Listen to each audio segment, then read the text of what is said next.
हिंदीत का तमिळ?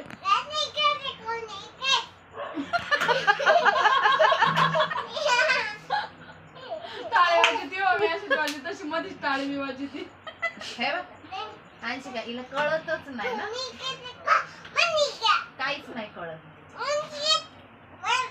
तू का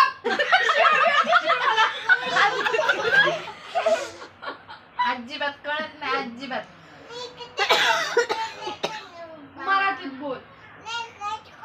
नाही नाही कळत. कच्चे काय तुझा पप्पा कुठे? कुठे? कुठे? ती सांग तुला काय करायचंय. जेवाय काय केलं मम्मीने? नाही उपास आहे. चाल खाना बनवला काय का? नाही ऐकत का, खाना नाही. खाना बनवला का नाही तुझ्या मम्मी? नाही नाही सांग नाही. नाही बनवला खाना? हा मग ज्यूस ऍपल खाल्ला का? ऍपल ऍपल खाल्ला? खाल्ला का? आहे ना ऍपल घरात? मग शाळेत जायचं का आता? चिव सांग, शाळेत जायचं सांग मला. आमचं आहे, चल ठेव का? शाळेत जायचं चिव सांग.